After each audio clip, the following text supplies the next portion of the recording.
Narendra Modi OBC पैदा नहीं हुए थे।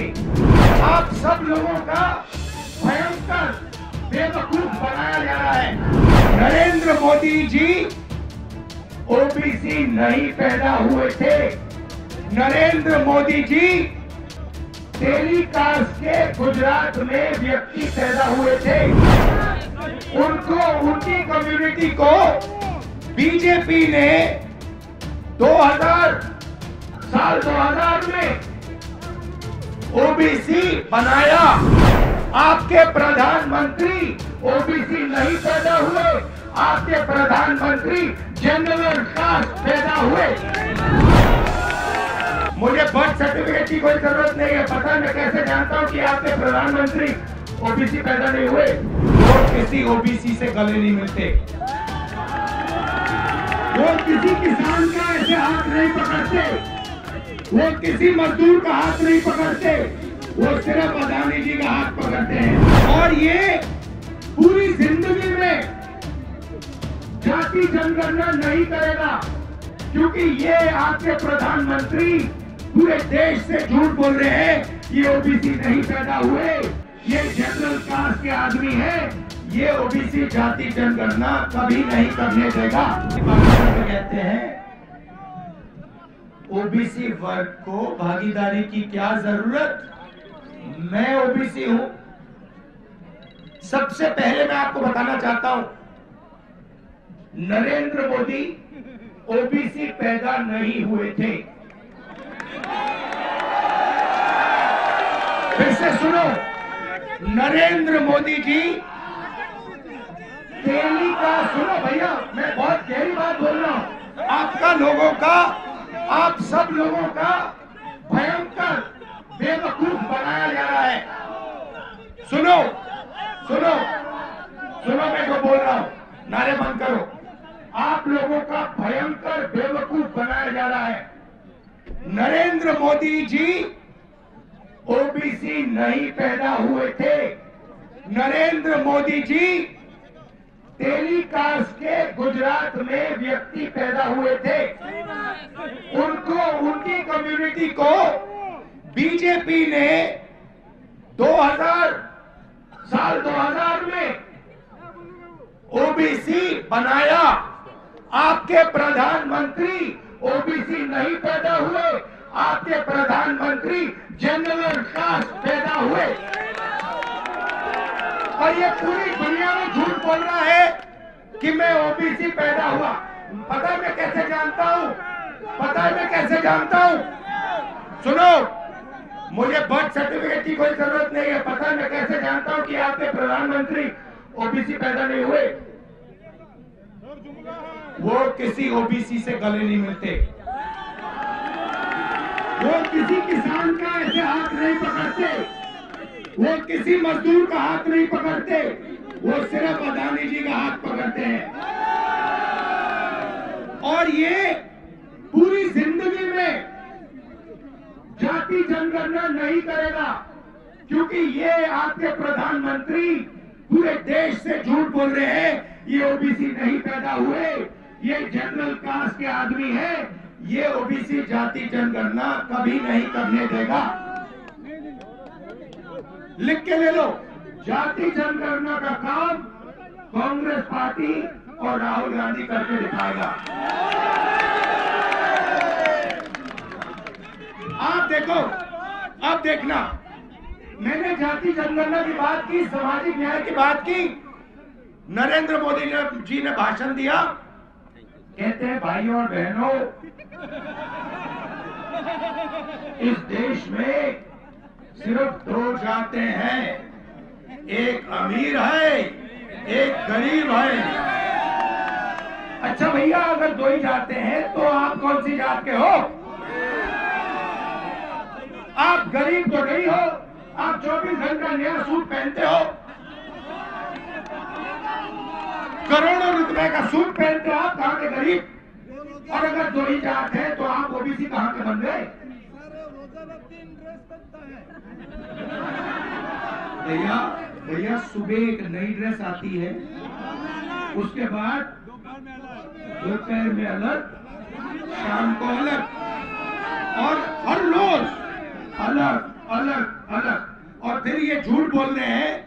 कि मैं ओबीसी वर्ग का आदमी हूं। नरेंद्र मोदी ओबीसी नहीं पैदा हुआ, नरेंद्र मोदी जनरल कास्ट का आदमी पैदा हुआ। उसकी जात को ओबीसी बीजेपी ने सिर्फ गुजरात में बनाया।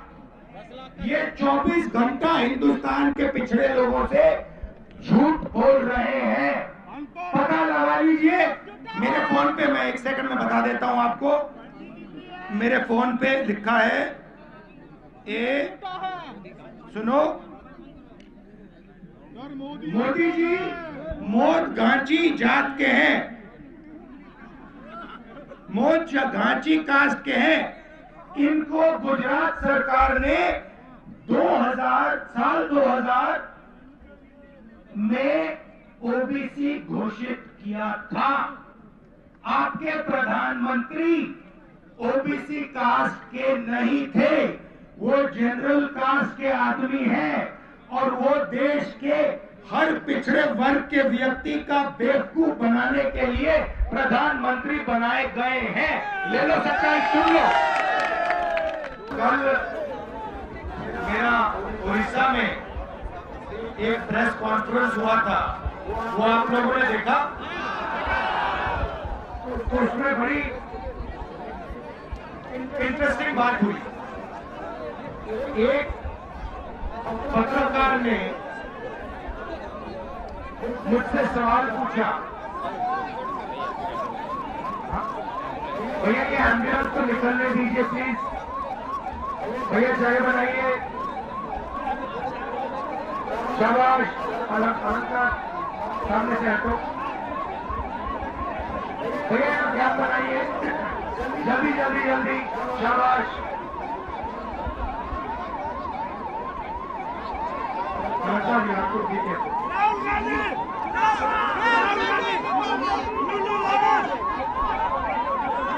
शाबाश शाबाश शाबाश।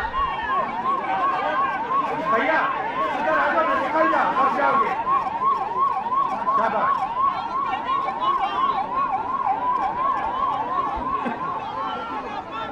तो प्रेस कॉन्फ्रेंस में मुझसे एक पत्रकार ने सवाल पूछा, कहता है कि आप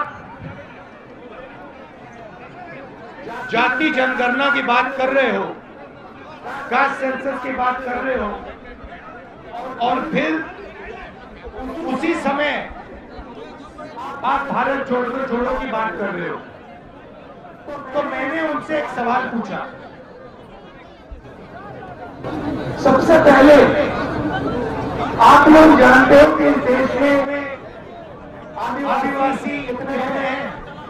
तो जानता है, तो जानता है यहाँ पे कोई जानता है, दलित में है, कोई जानता है, पिछड़े में है। ठीक है, तो मैं आपको बताता हूँ और बात को आप अच्छी तरह सुनिए। इस देश में तकरीबन 8% आदिवासी हैं, सही बात? ठीक है। उसके बाद 15% दलित हैं। 8 और 15 कितने होते हैं? जोर से बोलो। 23। उसके बाद 50 से 55 ओबीसी वर्ग के लोग। 23 और 50 कितने हुए? जोर से। तो मैंने उस पत्रकार से पूछा कि भैया एक बात बताओ, आप मुझे कह रहे हो कि मैं जाति जनगणना का सवाल ना उठाओ, ये आपके सब मीडिया के मित्र जो बैठे हैं, इनमें एक दलित, एक आदिवासी, एक ओबीसी है? नहीं। मैंने उससे पूछा, कहा कि हैगा? चुप हो गया बिल्कुल। फिर मैंने उससे पूछा, हिंदुस्तान की 200 सबसे बड़ी कंपनियों में मुझे दलित, आदिवासी, पिछड़ा मालिक दिखा दो। चुप हो गया, एक नहीं दिखेगा। फिर मैंने उससे कहा ठीक है, कंपनी छोड़ दो, हिंदुस्तान की सरकार को जो 90 लोग चलाते हैं, IAS अफसर चलाते हैं, उसमें दिखा दो। चुप हो गया। फिर मैंने कहा ठीक है, प्राइवेट अस्पतालों के मालिक में दिखा दो, उसमें नहीं है। फिर मैंने कहा स्कूल कॉलेजेस के जो मालिक है उसमें दिखा दो, कहता नहीं। तो फिर मैंने उससे कहा भैया आप दलित आदिवासी पिछड़े की कितनी आबादी है? जोर से बोलो भाई। 73% है और आप उनको कहीं भी जगह नहीं देते हो और फिर चाहते हो कि भारत जुड़ जाए। कैसे जुड़ेगा? अगर मेजॉरिटी आबादी को आपने कुछ नहीं दिया, नंगा कर दिया, भूखा मार दिया, तो फिर भारत कैसे जुड़ेगा? असंभव। तो ये भाइयों और बहनों, इस देश में भयंकर सामाजिक अन्याय हो रहा है, चारों तरफ सामाजिक अन्याय हो रहा है। इसमें एक और बात जोड़ना चाहता हूं, इसमें जनरल कास्ट के गरीब लोग भी हैं, वो भी आपको नहीं मिलने वाले। अदानी के ऑफिस में जनरल कास्ट का कोई गरीब मिलेगा आपको? दलित मिलेगा? आदिवासी मिलेगा? पिछड़ा मिलेगा? नहीं। सब करोड़पति और एक छोटा सा ग्रुप है, छोटा सा ग्रुप है, वो आप सबका जीएसटी जो आप देते हो ना, वो चुने हुए लोग आपके जीएसटी को खा रहे हैं। आपने ये शर्ट खरीदी ना, इसमें आपने जीएसटी भरा? कितना भरा भाई? 18% जीएसटी आपके जेब से सीधा अदानी जी के जेब में गया। वो मजे ले रहा है, ओडिशा की माइंस खरीद रहा है, ये सड़क ले रहा है, पुल ले रहा है, मीडिया को कंट्रोल करता है और फिर हमें कहता है, उसकी मीडिया हमें कहती है भैया जाति जनगणना सवाल क्यों उठा रहे हो? अब देखो, अब मैंने सामाजिक न्याय की बात की, अब मैं आर्थिक न्याय की बात करना चाहता हूं। आपके प्रधानमंत्री, हिंदुस्तान के प्रधानमंत्री आपका पूरा का पूरा धन लेकर आपके छोटे बिजनेसेस को लेकर खत्म कर रहा है। जीएसटी और नोटबंदी उन्होंने करवाई अदानी जी की मदद करने के लिए और छोटे बिजनेसेस सबको मार दिया। ओडिशा में, बाकी प्रदेशों में युवाओं को रोजगार नहीं मिल सकता है। चाइना का माल, ये जो फोन है, ये जो आपकी शर्ट है, चाइना का माल हिंदुस्तान के बड़े बड़े उद्योगपति आपको बेचते हैं। चाइना के युवाओं का पैसा बनता है, उनका पैसा बनता है, आपकी जेब में से पैसा निकलता है। महंगाई से आप लड़ाई लड़ते हो, महंगाई आपको दबाती है। पेट्रोल का दाम बढ़ता है, आपको चोट लगती है। खाने का दाम बढ़ता है, आपको चोट लगती है। अदानी को कोई फर्क नहीं पड़ता, मोदी को कोई फर्क नहीं पड़ता। क्या आपको लगता है नरेंद्र मोदी अपने कपड़े खरीदता है? अगर खरीदता है तो मुझे समझा दो। प्राइम मिनिस्टर की सैलरी कितनी होती है भाइयों बहनों? कितने की होती है? 2 लाख की होती है? मुझे नहीं मालूम कितने की होती है। 3 लाख की होती है। अलंकार पता लगाओ कितने की है। देखो, हाँ देखो, इंटरनेट का समय है। देखो,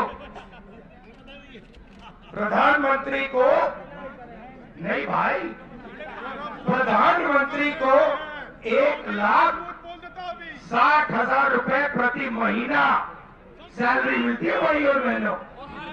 मुझे एक बात बता दो, सैलरी 1,60,000 की और कपड़े हर रोज बदल रहे हैं।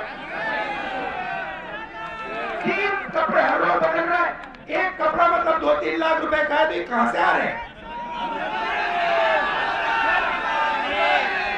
बात समझो, बात समझो, बात समझो। ये 24 घंटा आपको उल्टी सीधी बात करता है। हर रोज ये नया कपड़ा पहनता है। इसके पास कपड़ा पहनने के लिए सैलरी नहीं है। कहां से आ रहा है ये पूछो आप, ये पूछो। आपकी जेब से आ रहा है, आपकी जेब से आ रहा है। ठीक है, अब देखना, अब अगली बार याद रखना, हिंदुस्तान के सब युवा, प्रधानमंत्री की सैलरी 1,60,000 रुपए प्रति महीना।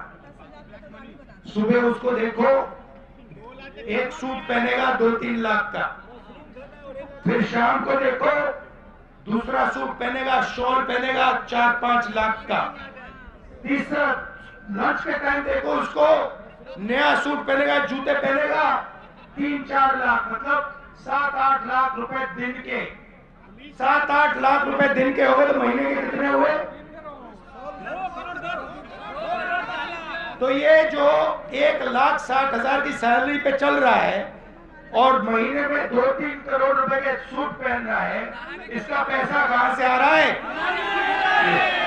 तो आप पर आर्थिक अन्याय हो रहा है, आपकी चोरी हो रही है, भाइयों बहनों पता नहीं लग रहा, देख नहीं पा रहे हो, देख नहीं पा रहे हो, बात समझ नहीं आ रही है। तो ये हो गई आर्थिक अन्याय की बात। चलो अब चलते हैं किसानों के पास। किसानों के खेत के पास जाते हैं और यहाँ पे किसानों से कौन लूट रहा है? बीजेडी और बीजेपी मिलकर।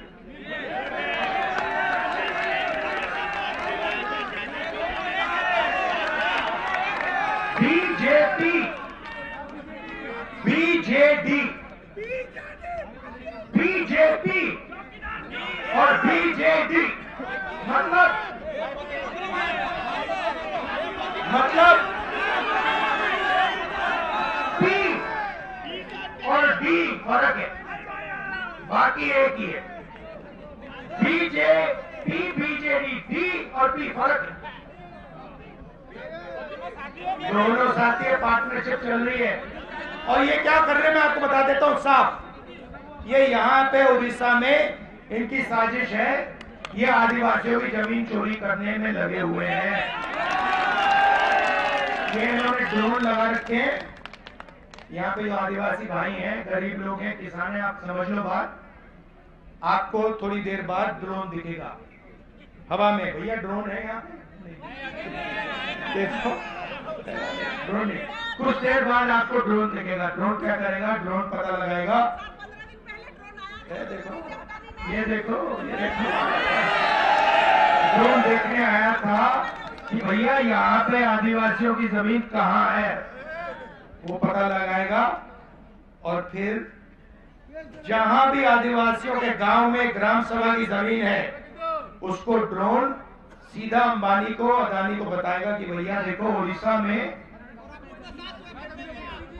कोरापुर में 700 एकड़ जमीन है और अदानी जी आके वहां पे कोई एनजीओ आएगा, 2500 एकड़ आपका उठा ले जाएगा, कहेगा भैया थैंक यू, बाय बाय, हम जा रहे हैं, आप जानो अपना काम है। तो इन अलग अलग अन्यायों से लड़ाई हो रही है, सामाजिक अन्याय, आर्थिक अन्याय, किसानों के खिलाफ अन्याय। अच्छा एक बात बताओ, आपका नाम क्या है? शहजादी बेगम। आपका नाम क्या है? सुधारा निरावडिया। और कहाँ है महिला? आपका नाम क्या है? अच्छा, आप 3 महिलाएं हैं यहाँ। अब मैं आपको बताना चाहता हूँ आपके खिलाफ अन्याय कैसे हो रहा है। ये जो यहाँ पे सब पुरुष हैं, ये सुनो सुनो, ये जो सब पुरुष हैं यहाँ, ये रात को सड़क पे अकेले चल सकते हैं? पुरुष चल सकते हैं?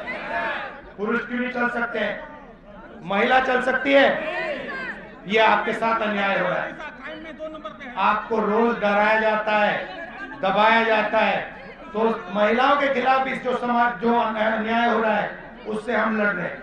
ये 5 अन्यायों के कारण हमने भारत जोड़ो न्याय यात्रा शुरू की और आपने इसमें अपनी पूरी शक्ति डाल दी, पूरी मदद की, इसके लिए धन्यवाद। और जब भी आपके पास बीजेपी के कार्यकर्ता आएंगे उनसे एक बात पूछना कि भैया ये जो आपका प्रधानमंत्री है, इसने पूरे देश को झूठ बोला कि ये पिछड़े वर्ग का है, ये तो पिछड़े वर्ग का पैदा नहीं हुआ था, ये तो जनरल कास्ट का आदमी है, ये पूरे ओबीसी वर्ग को झूठ बोल रहा है, बेवकूफ बना रहा है। हर बीजेपी के कार्यकर्ता को ये बताना। ओके, शाबाश, थैंक यू।